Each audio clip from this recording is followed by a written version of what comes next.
All right, so this video will be how to diet. So hopefully this light won't disturb the lighting here, but I'm just recording on my iPhone anyway, so I doubt it will matter. But today's topic is diet. All right, so diet is the topic. Diet is the most important thing, arguably. Not arguably, it is the most important thing by far. You know, if you don't have your diet in check, you're just not gonna be jacked. All right, you're gonna gain a little bit of muscle here and there, but you're just not gonna get to where you want to go. All right, and so there are a lot of things when it comes to diet that I can talk about, that I'm gonna talk about. I'm gonna get into the macros of the stuff. I'm gonna get into the micros as much as I can, and as much as I'm willing to do for a video of this type. Diet is very important, and there's a lot of misconceptions about it out there. Most people that aren't into fitness don't really have a clue about where to get started. When it comes to non-fitness diet advice, it's mostly just don't eat junk food, perceived junk food, and that's just kind of like, that's it, right? Like, eat whole foods, I guess, is kind of something.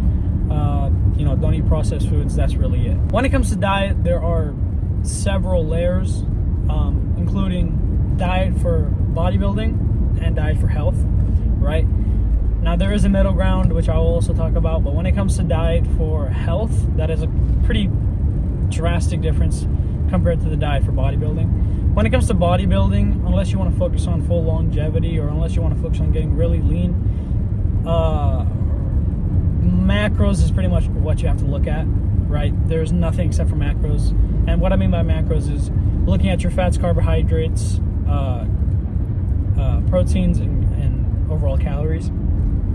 If you have those in check according to your body weight and activity, you're gonna be set, right? Although you're probably not gonna be healthy in terms of visceral fat around your organs, or heart health, or basic vitamins contributing to your development and brain health and mental health and hormonal health and all of that stuff. You're gonna gain muscle, okay? Now, is that gonna be not optimized because everything else in your body and mind is kind of effed up? Sure, yeah, you're not gonna gain as much muscle, but is the muscle that you do gain gonna help counteract all of that messed up stuff that is happening from your bad diet? Bad diet meaning fitting macros but not fitting the nutrient needs? Yeah. So both work in tandem with each other, but obviously the best outcome would be a perfect diet, and meaning in terms of nutrition and macros, right? First of all, if you want to become muscular, right? If you want to recomp, if you want to lose fat and gain muscle, which is hopefully the goal of everyone watching this channel, your main goal, excluding anything physical in this video, your main goal should be to eat the right amount of calories for you. As I mentioned in my first video about how to get jacked, you have to look at your calories first, and you have to look at how much calories do I need to maintain right now. Now, you can get this through a calorie calculator, which I'll link in the description down below, and you can see all your needs. Now, this isn't going to be 100% accurate, but nothing is, so it's as accurate as you'll need to be, so don't doubt that. Other than that, what you need to understand is, once you get your calories in line, what matters next is you look at your body and say, okay, do I want to, if you are very morbidly obese, meaning above 25% body fat, and most people are nowadays, although you probably don't think you are, hopefully I'll put up some pictures of what 25% body fat actually looks like, so you can have an idea, and most likely you are above 25% body fat if you are in America. Sorry. If you are morbidly obese, I would say you should be in a deficit for sure, so that you can recomp, meaning lose the fat and then gain muscle afterwards.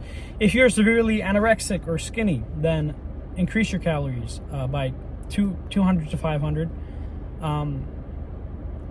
daily, and see how you go from there. If you are about a decent body fat percentage for your weight and height and age, and you look decent, you know, you don't have to have all your abs showing, but maybe if you have one or two pecs here and there, you're fine to main gain, essentially. All right, you're fine to just, these lights really suck, so I apologize about that. Fine to just essentially start your bodybuilding diet right away if you're at a decent healthy body fat level, which is about 15 to 12%, I would say. Right? First of all, when it comes to diet, let's look at macros. All right, we'll get to the health stuff afterwards, but we got to cover the macros first. We already covered calories. Now let's look at the 3 macronutrients, which are fats, which are lipids, carbohydrates, and proteins. You have to eat a lot of protein if you want to build muscle. If you go to the gym and don't eat protein, you are not going to build any muscle. In fact, you're going to lose muscle. So you want to get a large amount of protein in. 1 gram of protein per pound of body fat is the golden standard, like I mentioned before in previous videos. And protein has 4 calories per gram, so does carbohydrates. Fats has 9 calories per gram, so it's a little on the heftier side. But sticking to protein, you need protein to build muscle. Okay, I'm not gonna go too further into that, although I could. When you build muscle, you will also increase your basal metabolic rate, which is how much your body burns fat / calories just by existing. Okay, and the more it burns, obviously, the slimmer you will be. So overall, a lot of protein contributes to a lot of muscle, lesser fat, okay, just over time naturally. Now, protein is also very useful because you can use protein as a source of fat loss, albeit it has the same amount of calories as carbohydrates. I'll get into that right after I explain carbohydrates. Carbohydrates are your energy sources. It's what your muscles fill up with. Okay, it's the glucose, the glycogen that your muscle uses. It's the number 1 energy source, the first one that your body goes to when you are in the gym, for example. You need carbohydrates to have a lot of energy, all right? Short bursts of energy. There are slow-acting carbohydrates, complex carbs such as whole foods, rice, grains, oatmeal, sweet potatoes, etc. And there are fast-acting carbs such as sugar and more processed carbs, all right? Sugar, cereal, candy, stuff of that sense, all right? When it comes to carbs, they don't have much nutritional value unless they are vegetables or something of that sort, but they do have a lot of energy, and so you need carbs in order to perform well in the gym, in order to, get muscle, right?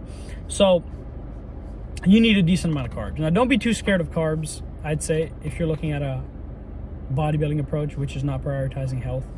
Carbs aren't the enemy when it comes to bodybuilding art. In fact, they are the very much, they're the giver of energy. Before we get into fat, let me explain why eating more protein than carbs will likely result in a lower body fat. All right, not weight, but fat. This is because carbs are less filling. All right, especially nowadays, carbs will be digested faster than proteins. They remain in your stomach quicker, and therefore you're more prone to eating these carbs. On top of that, carbs are also more tasty nowadays compared to protein, so you'll want to binge eat them. When it comes to protein, you'll get protein from pretty heavy sources like meat most of the time, and otherwise you'll get it from yogurt, you'll get it from nuts of sorts. So these will digest a lot slower, and you'll be full for a longer time when you eat protein because it takes a lot longer to digest. So you'll just eat less, and therefore you'll lose more fat, right? So that's why when you're dieting down and when you want to lose fat but retain the muscle, or even continue growing muscle if you're a beginner in the gym, you can eat more protein to lower your appetite and lose fat, right, while still being full.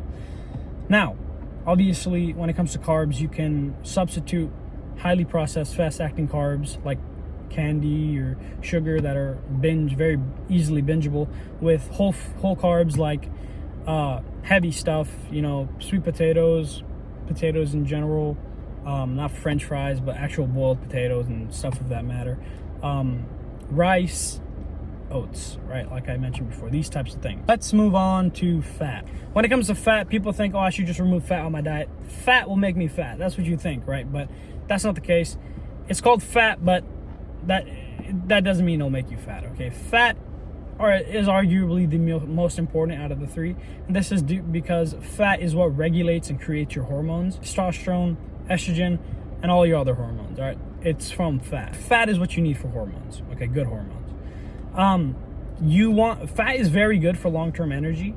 You don't want to eat too much fat because it has a lot of calories in it, but it's probably going to be a bit hard for you to overeat fat anyways, just because there's so much more carbs and stuff than there is fat. So you want to eat a good amount of fat, but fat is good for you. Fat is just healthy, all right? When it comes to bodybuilding, however, you want to minimize fat to a certain degree just because it has a lot of calories. If you want to lose fat and gain muscle at the same time, understand that it will most likely be an impossible process, right? You got to do one and then the other. Now, if you want to get a lot of muscle as much as possible, you have to eat a decent amount of carbs, eat a lot of protein, and eat a decent amount of fat, all right? To have energy with the carbs, muscle with the protein, and hormones with the fat. As long as you eat around your maintenance, you will be good to be jacked, all right? And obviously, maintenance is for those average individuals.